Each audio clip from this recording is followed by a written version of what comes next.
El próximo punto se refiere a cuáles son los frutos de ser regenerados o la evidencia de la regeneración. Las siguientes son las obras o fruto que resulta de la creencia genuina, la cual da testimonio o confirma que una persona nació de nuevo. Estos son los frutos. El primero es arrepentimiento. Marco 1:15, y diciendo, el tiempo se ha cumplido y el reino de Dios está cercano, arrepiéntanse y crean en el Evangelio. No podemos ser salvos sin verdadero arrepentimiento. Hechos 17:30. Ciertamente estos tiempos de ignorancia Dios pasó por alto, pero ahora Él manda a todos los hombres en todas partes a arrepentirse. Nadie está exento. ¿Hola? Tenemos que arrepentirnos. Lo segundo es que tenemos que recibir a Cristo. ¿Cuántos lo han recibido? A ellos se les dio el derecho de convertirse en los hijos de Dios, aquellos que creen en su nombre. Luego tienen que confesarlo a Él. Miren la confesión, Romanos 10:9. Si confesares con vuestra boca que el Señor Jesús y creyeres en vuestro corazón que Él lo resucitó de los muertos, serán salvos. Tienen que confesar. Luego está el acronismo de la palabra salvos. Salvos implica la primera, la S, conflicto espiritual, cuando alguien peca o cuando el pecado ocurre. Conflicto espiritual y culpa surgen o emergen cuando hay un resultado de la batalla entre viejos patrones mentales y el espíritu nacido nuevo, la nueva naturaleza cuando uno peca. Ahí van a ver que hay contención, conflicto. Los viejos recuerdos no desaparecen automáticamente cuando nacemos de nuevo. Los viejos patrones mentales, los viejos recuerdos nos tientan a pecar, a cometer errores y aún tienen una fuerza, un camino para resurgir a veces.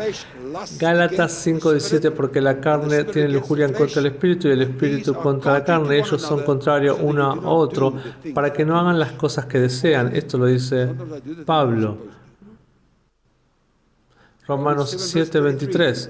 Pero yo veo otra ley en mis miembros haciendo una lucha en contra de la ley de mi mente. Acá está el problema, en tu mente.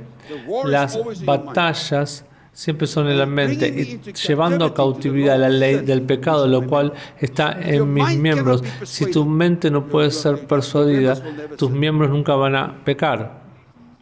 Y luego viene el amor ágape. Hay otros que tenemos que observar. Les voy a explicar el amor ágape, el amor unos por otros. 1 Juan 3:14. Sabemos que hemos pasado de muerte a vida porque amamos a los hermanos.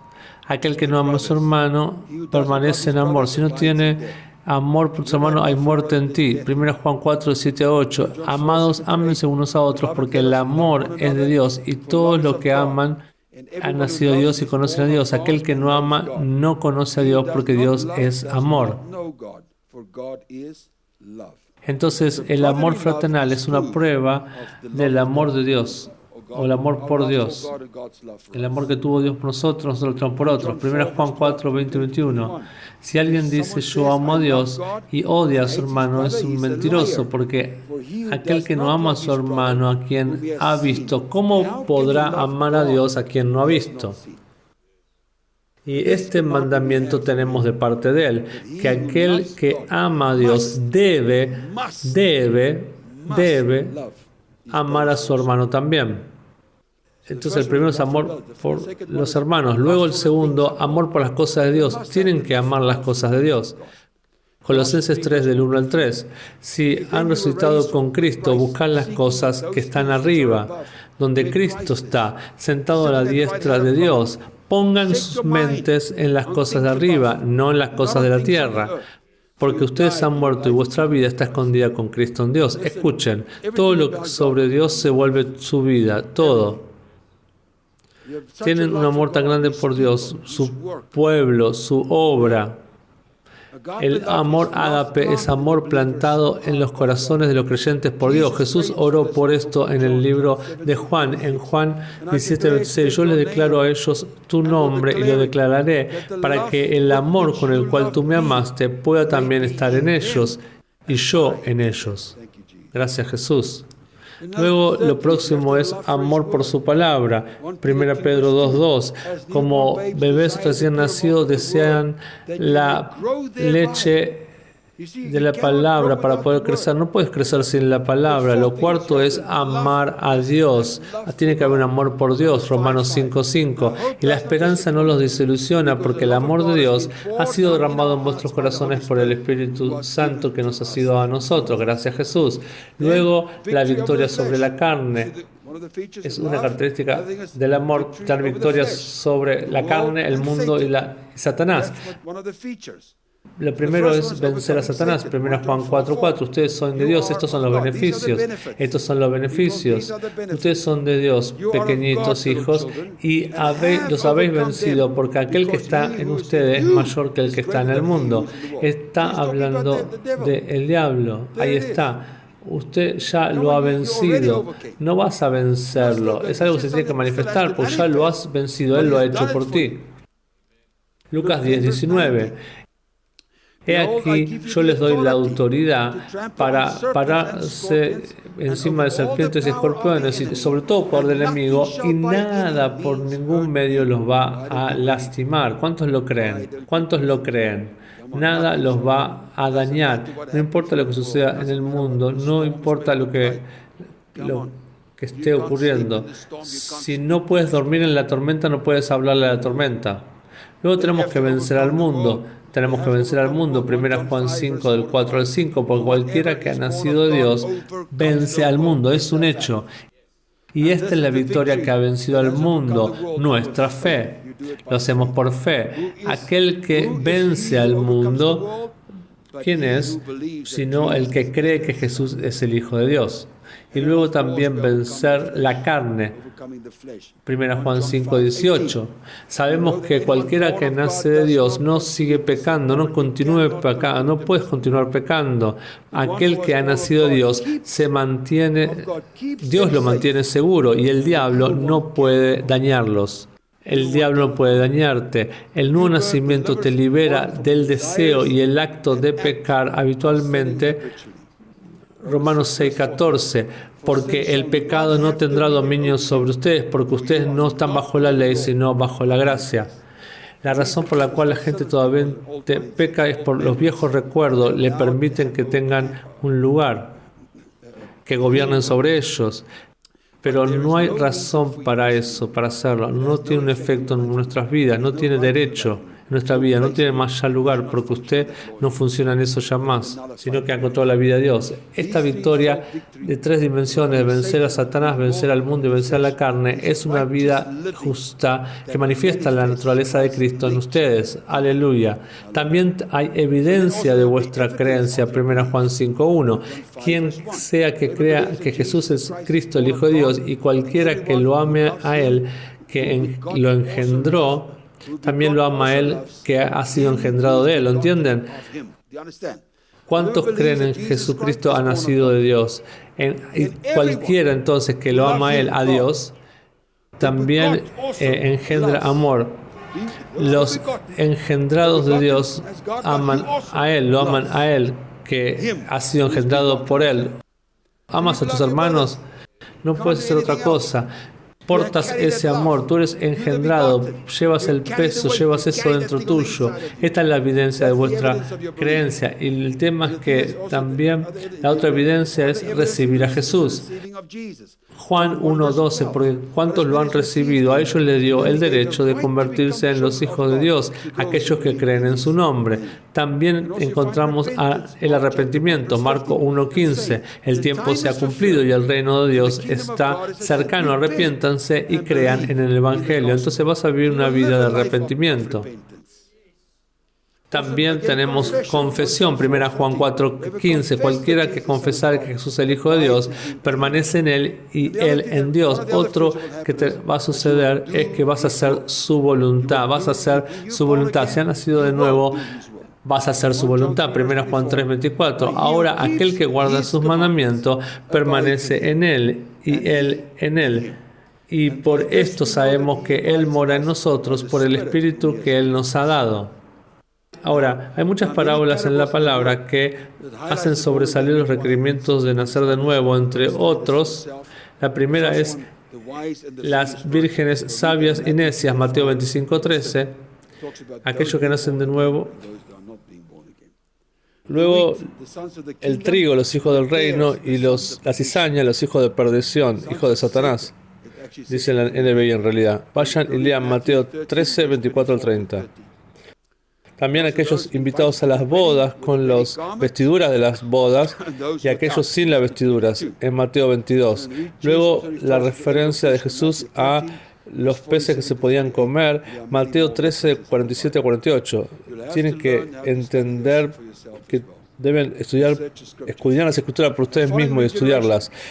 Siguiendo la regeneración, la práctica del bautismo en agua, aún permanece eso como un principio importante en esta estación, como algo para alinearse a la palabra en todas las áreas de nuestras vidas. Ahora les voy a mostrar los beneficios también, no solo los mitos. La segunda pregunta es, ¿cuál es la importancia del bautismo? ¿Cuál es la importancia del bautismo? Vamos a mirarlo punto con punto, algunos principios del bautismo, específicamente el bautismo en agua. Esto no es concluyente, hay muchos otros. El nacer de nuevo, la amplificación, acá de esta, hablar un poquito más de esta palabra, en la primera parte siempre precede el nacer de nuevo al bautismo en aguas. El nacer de nuevo precede el bautismo en agua. Primero tienes que nacer de nuevo, luego te sos bautizado. Aquel que cree es bautizado y será salvo, dice Marcos 16:16, pero el que no cree será condenado. En tus notas, yo les recomiendo que escriban todo, las escrituras, para que estén completas sus notas. Todos aquellos que han nacido de nuevo, que han creído en el Evangelio, fueron bautizados. Acá está hablando luego del punto del acto del amor, donde Jesús dijo en Juan 14:15, si me aman, guarden mis mandamientos. De acuerdo a Mateo 28:19 y Hechos 10:48, el bautismo es un mandamiento. Mírenlos. Mateo 28:19 dice, por lo tanto, vayan y hagan discípulos de todas las naciones, bautizándolos en el nombre del Padre, del Hijo y del Espíritu Santo. Luego, Hechos 10:48, y Él les mandó que sean bautizados en el nombre del Señor. Y ellos le pidieron que se quedara con ellos unos días. Por medio de guardar este mandamiento, probamos nuestro amor por Cristo. Luego está la prueba de la fe. Prueba de vuestra fe. La fe es creer y actuar en esa creencia. La definición es creer. De la fe es creer y actuar en esa creencia. De acuerdo a Hebreos 11:7, Noé edificó el arca por fe. Él actuó. Hebreos 11:7 dice, por fe Noé, siendo advertido divinamente de las cosas que nunca han sido vistas, en realidad, se movió con un temor divino, preparó un arca para la salvación de su casa. Entonces, una de las pruebas, tú crees algo que aún tu generación no lo ha visto, creído. Esto nunca ha sucedido. Parece una broma. No. Esta es una de las pruebas. Aquellas son el tipo de gente que vamos a ver de vuelta. Van a empezar a creer a Dios. Cualquier cosa que Dios les haya hablado, van a pararse en esa palabra, aunque todo el mundo esté en contra tuya. Va a venir un tiempo, aún ese mundo que te ha criticado de tu fe, que va a testificar que has oído a Dios. Vamos, esta es una palabra profética que les estoy dando. Él le creó a Dios que iba a haber una inundación y edificó un arca de acuerdo al mandamiento de Dios. Algo que nunca antes había sucedido en la historia del mundo, de la humanidad, una inundación. Entonces, el arca salvó a Noé de la inundación. En esencia, fue la fe de Noé que lo salvó a él y a su familia. Tu fe va a salvar a tu familia. Noé demostró su fe por medio de edificar el arca. Vemos esto confirmado para nosotros en el siguiente pasaje de 1 Pedro 3 del 20 al 21. En los días de Noé, mientras el arca estaba siendo preparada, en los cuales unos pocos, que es 8 almas, fueron salvadas a través del agua. También hay un antitipo, el cual nos salva a nosotros, el cual es el bautismo. No que quita la suciedad de la carne, sino la respuesta de una buena conciencia hacia Dios, estar de acuerdo con el mandamiento, a través de la resurrección de Jesucristo. La edificación de Noé del arca corresponde en semejanza al bautismo en agua, siendo una obra de fe. Somos salvos por medio de creer en la muerte, sepultura y resurrección de nuestro Jesucristo. Esta es nuestra fe, pero la fe sin obras es muerta. Entonces, ¿qué es el bautismo? El bautismo es una de las obras. Demostramos nuestra fe a través del bautismo. El bautismo demuestra que tú crees que Cristo murió, fue sepultado y resucitó. El bautismo demuestra que la fe no puede ser vista y da una paz, una buena conciencia. Luego está la Trinidad. Vayan a discípulos de todas las naciones, bautizándolos en el nombre del Padre, del Hijo y del Espíritu Santo. El bautismo en agua es se lo conduce en el nombre del Padre, del Hijo y del Espíritu Santo. Luego viene la palabra griega bautismo es bautizo, acá habla de inmersión, el otro punto. Esto es derivado de cubrir completamente con fluido. No puede ser un salpicón nomás. Entonces, el bautismo en agua es un proceso por medio del cual uno es sumergido en el agua y es cubierto enteramente con agua. La palabra era usada en la antigua Grecia para referirse a teñir o colorear los materiales. Se refiere al bautizo a un proceso de sumergirse completamente el material en una tinta y un colorante. Déjenme mostrarles, por lo tanto, esto. Déjenme ser políticamente correcto.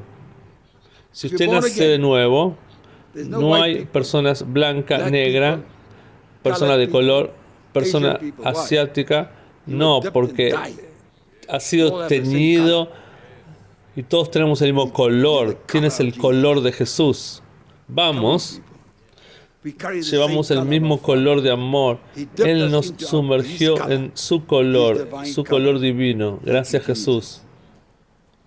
Por definición, ser bautizado en agua significa que has sido cubierto, inmerso de manera completa por agua. Vemos varios ejemplos de las escrituras en las cuales los creyentes fueron inmersos en el agua. Mateo 3:16, cuando él hubo sido bautizado, Jesús salió inmediatamente de las aguas y aquí los cielos se abrieron delante de él y él vio el Espíritu de Dios descendiendo como una paloma y brillando sobre él. Romanos 6:4. Por lo tanto, estuvieron sepultados con él a través del bautismo en muerte, es en muerte. Y así como Cristo fue resucitado de los muertos por la gloria del Padre, aún también nosotros deberíamos caminar en novedad de vida. La palabra sepultado también implica inmersión.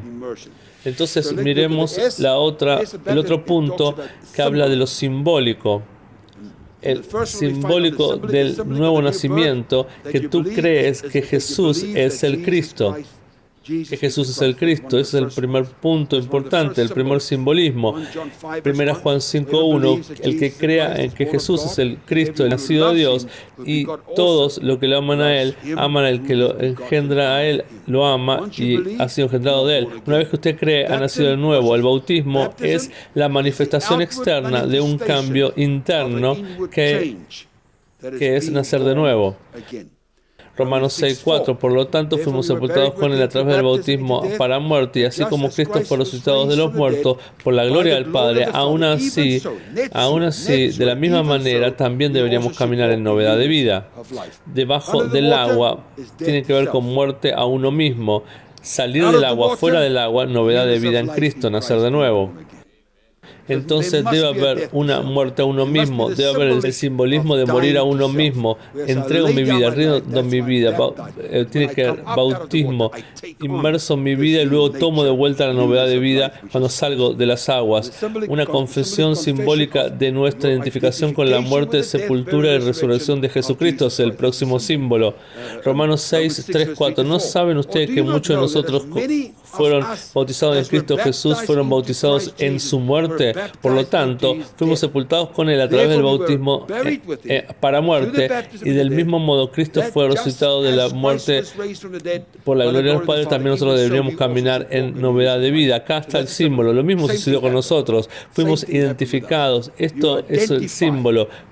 Fuimos identificados con la muerte, sepultura y resurrección de Jesucristo. Este es cuán cercano te declaras en Colosenses 2:12, sepultados con Él en el bautismo, en el cual ustedes también fueron resucitados con Él a través del obrar de Dios por fe, a través de la fe, y luego habla de algo obligatorio, es un mandato. El bautismo es un mandamiento de Jesús.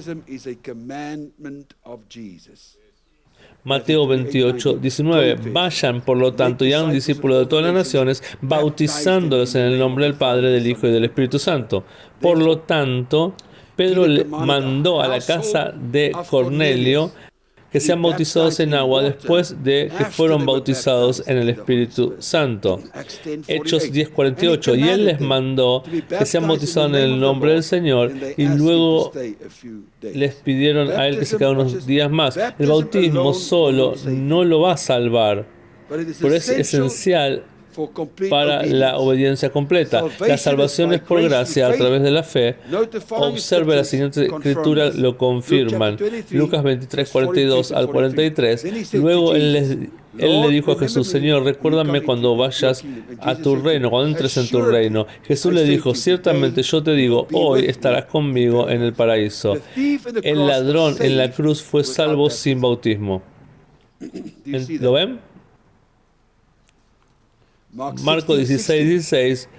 Aquel que creyere y es bautizado será salvo, pero el que no cree será condenado. Entonces, creer es más importante que el bautismo. ¿Lo ven?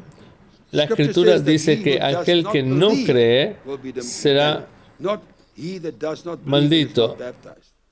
Aquel que cree no es el que no está bautizado y va a ser maldito. No, el que cree. El que no cree es maldito. Considere lo que mandó el apóstol Pablo en 1 Corintios 1:17. Porque Cristo no nos envió a bautizar, sino a predicar el Evangelio. No significa que Él no creía en el bautismo. Significa que Él sabía cuál era su llamado. Él sabía para qué Dios le había llamado, lo que tenía que ser. Había otros que Dios usaba que profesaban el bautismo.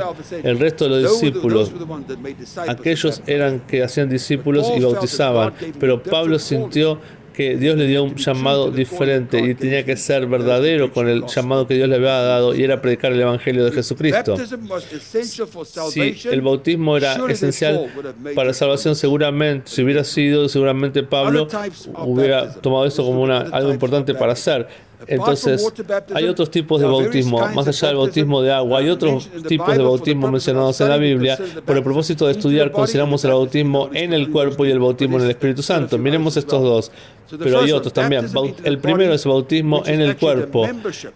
Tiene que ver con la membresía, el bautismo de la membresía dentro del cuerpo, que viene a través del bautismo. Bautismo dentro del cuerpo también se refiere a bautismo de membresía. Ocurre en el tiempo, en el momento del nuevo nacimiento. 1 Corintios 12, 13, porque por un espíritu todos somos bautizados en un cuerpo. Entonces, cuando tú naces de nuevo, sos bautizado en el cuerpo de Cristo, dentro del cuerpo de Cristo. No es bautismo en agua estás inmerso. Por eso no hay lugar para individualidades en el cuerpo de Cristo. Siempre es una asamblea. Siempre es cuán bueno y hermoso que los hermanos estén juntos. Casa de fe, hijos de Dios. El templo corporativo lo vas a encontrar, ¿lo ves? Esa es la inmersión, porque por un espíritu fuimos todos bautizados en un cuerpo, sean judíos o griegos o salvos o libres. Todos han sido tomaron del mismo agua en el espíritu. Todos los creyentes nacieron de nuevo, nacieron del espíritu, y en el tiempo de la salvación son unidos con el cuerpo de Cristo, la iglesia, a través del Espíritu de Dios. Luego hablamos del bautismo en el Espíritu Santo. El bautismo en el Espíritu Santo es referido como el bautismo pentecostal, denotando la experiencia del Pentecostés. Este es el bautismo en el Espíritu Santo con la evidencia inicial, mayormente como evidencia el hablar en lenguas. Hechos 1:5. Por Juan, ciertamente bautizados con agua, pero seréis bautizados con el Espíritu Santo de no muchos días hacia ahora. Y todos fueron llenos del Espíritu Santo, dice Hechos 2:4. Y empezaron a hablar otras lenguas como el Espíritu les daba que hablasen. Hechos 19:6. Y cuando Pablo hubo puesto las manos sobre ellos, el Espíritu Santo vino sobre ellos y hablaron en lenguas y profetizaron. Ahora, el propósito del bautismo en el Espíritu Santo, hay muchos propósitos para el bautismo en el Espíritu Santo. El más pertinente del cual es empoderamiento para el servicio. Los discípulos fueron llamados por Jesús, pero no tenían poder aún antes de la resurrección. Por eso tuvieron que ir y esperar en el aposento alto. ¿Recuerdan? El bautismo en el Espíritu Santo los empoderó para su llamado, para el llamado que tenían. Los siguientes son algunas áreas de tu vida en las cuales puedes recibir poder, ser empoderado en y a través del bautismo en el Espíritu Santo. Primero, empoderados para ser testigos. Hechos 1:8, pero recibiréis poder cuando el Espíritu Santo haya venido sobre ustedes, y serán testigos a mí en Jerusalén, en toda Judea, en Samaria y a los confines de la tierra. Va a ser poderoso, un testimonio poderoso. El segundo es poder para orar. Van a ser empoderados para orar. Efesios 6:18. Orando siempre con toda oración, ruego en el Espíritu, siendo vigilantes para esto hasta el final, con toda perseverancia y súplicas por todos los santos. El tercero es poder para reconocer vuestra posición como hijo de Dios. Necesitas eso.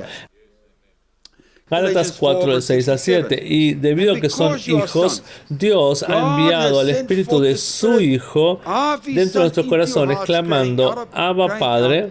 Por lo tanto, ya no son más esclavos, sino hijos. Y si son hijos, entonces herederos de Dios a través de Cristo. Entonces Él envió su Espíritu. Ese Espíritu nos empoderó para conocer y reconocer nuestra posición como hijos de Dios.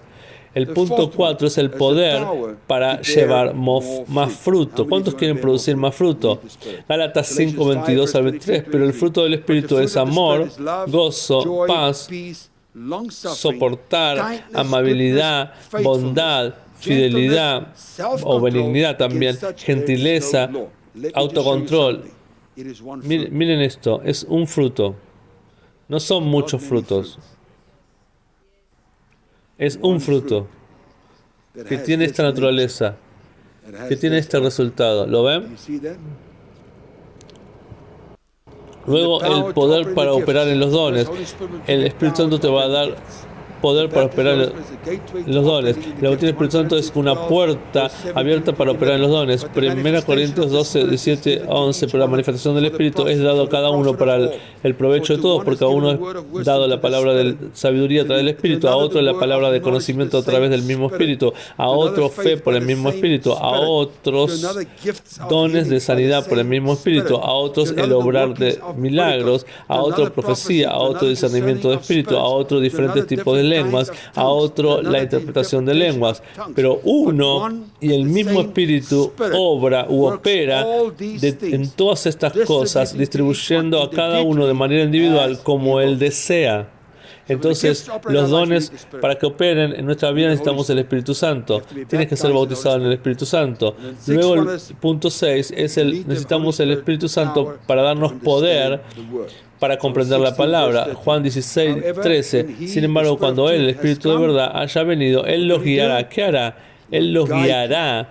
Él los guiará en toda la verdad. Luego el punto 10. ¿Cuáles son los requerimientos para ser bautizado en el Espíritu Santo? ¿Cuáles son los requerimientos? Por lo tanto, acá están algunos de los requerimientos esenciales. Primero tenemos que entender, número 1, que Jesús es el que bautiza. Mateo 3:11, no un hombre, no es un hombre, no es un pastor, no es un evangelista ni un profeta, sino Jesús. Mateo 3:11, en realidad bautícenlos con agua, hablando de Juan, para arrepentimiento, pero el que viene después de mí es más poderoso que yo, cuya sandalia yo no soy digno de llevar. Él los bautizará con el Espíritu Santo y fuego. También el bautismo en el Espíritu Santo es un don que tienes que recibir por fe. Marcos 11:24, por lo tanto yo les digo, cualquier cosa que pidieres cuando orares, crean que la reciben y la tendrán. Gálatas 3:14, para que la bendición de Abraham pudiera estar sobre los gentiles en Cristo Jesús. De modo que recibamos la promesa del Espíritu a través de la fe. Aleluya, hay una promesa. Vamos, hay una promesa. El tercero es, la promesa es para nosotros y nuestros hijos y vuestros hijos, a muchos que el Señor llamará. Hechos 2:38-39. Luego Pedro les dijo, arrepiéntanse y permitan que todos sean bautizados en el nombre del Señor Jesucristo para la remisión de pecados y recibirán el don del Espíritu Santo. ¿Para qué? ¿O por qué? Porque la promesa es para ustedes y para vuestros hijos y a todos los que están lejos, como tantos Dios ha llamado, todos los que Dios ha llamado, como tal, este es un don, la vida de Cristo misma, para que puedan buscar y creer en ella. Es su vida, es su espíritu, es su poder, es el mismo Cristo. Tenemos que hacer ¿qué cosa entonces? Pedirlo.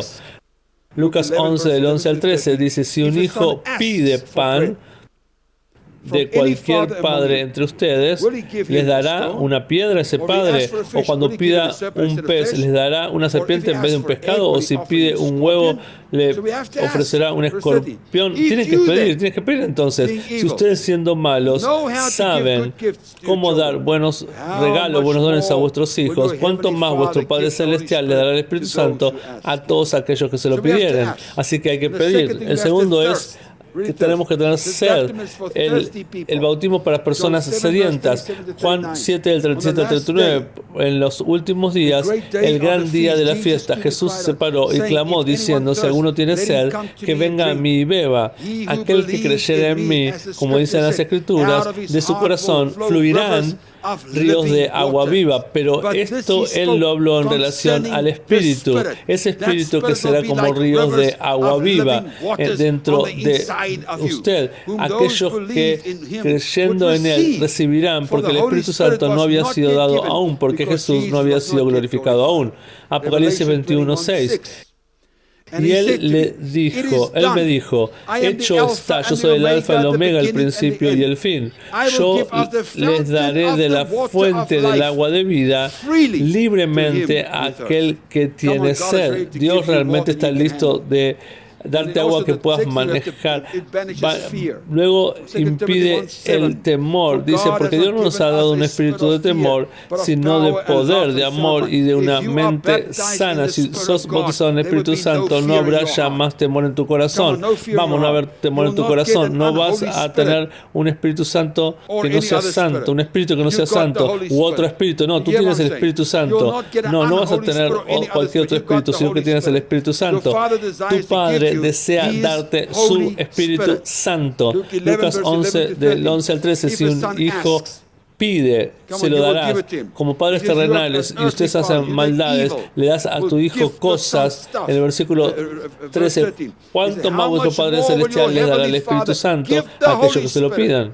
Él está ansioso de empoderarte con todo lo de Él mismo. ¿Cuánto ustedes dicen gracias a Jesús? Su vida en y a través de ustedes en una medida que va en incremento. Eso está buscando Dios. Nos lleva al último requerimiento esto. ¿Cuál es el último requerimiento? Rendición. Total rendición. Ahí está la definición de lo apostólico. Escríbanla. La definición de lo apostólico es cómo morir exitosamente.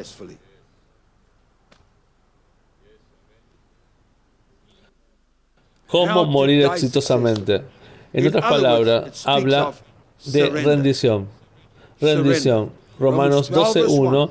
Yo les ruego, por lo tanto, hermanos, por las misericordias de Dios, que presenten vuestros cuerpos un sacrificio vivo, santo, aceptable a Dios, el cual es vuestro culto racional o servicio racional. Romanos 6:13. Y no presenten vuestros miembros como instrumentos de justicia para el pecado. Algunas personas presentan sus miembros, usan sus cuerpos como instrumentos de pecado.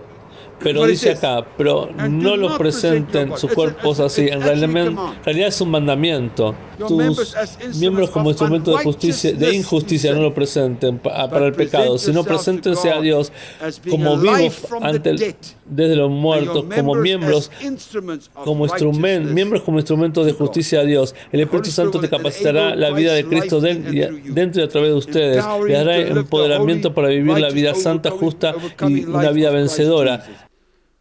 No tú, sino Dios mismo lo hará. Él va a vivir la vida de Él mismo a través tuyo. Ezequiel 36, del 26 al 27. Yo les daré un nuevo corazón y pondré un nuevo espíritu dentro de ustedes. Y sacaré el corazón de piedra y les daré un corazón de carne. Y yo pondré mi espíritu dentro de ustedes y causaré. Yo pondré mi espíritu dentro de ustedes y causaré que caminen mis estatutos y guarden mis juicios. Van a guardar mis juicios y los harán.